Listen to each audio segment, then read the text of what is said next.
Today I am currently on my way, breakfast in hand, to a place called Romford Market.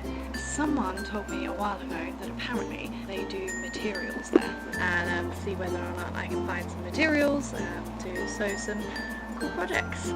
Yeah, for now though, a long bus journey as always whenever I go anywhere.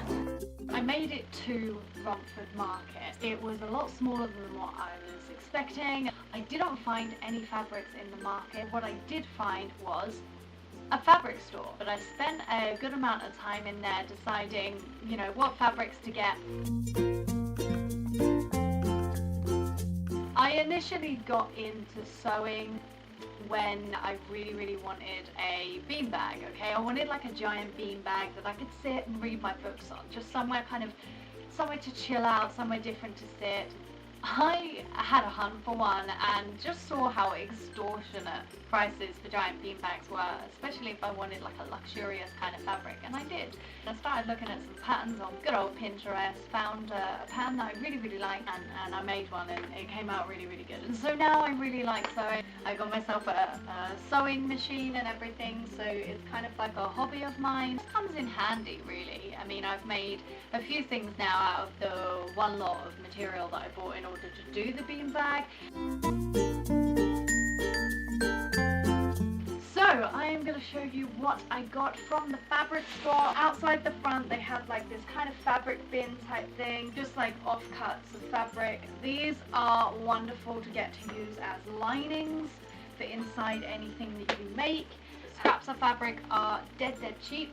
I think it cost me like a couple of quid for like 4 different bits of scrap material. They were the first things that I spotted.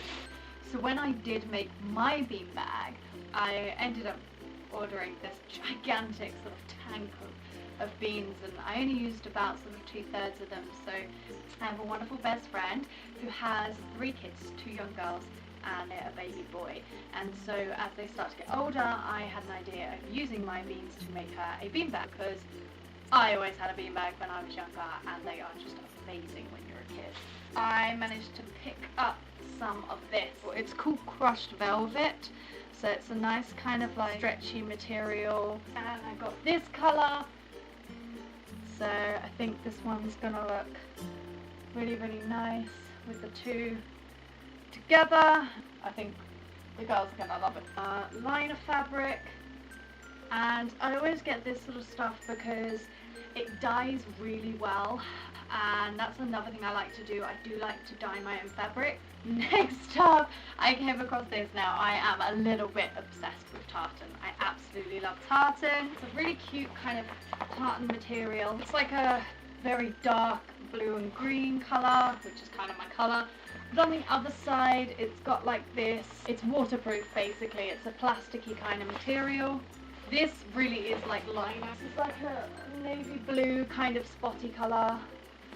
And to go with these, because my idea will be to make people sort of beauty bags as gifts, and I managed to get an array of coloured zips to go along with them. So I thought the sort of contrasting red always looks good. We've got a very girly lilac, a mint colour, and then the navy blue to match. So I mean, I've got enough for 4 at the moment with the zips that I have.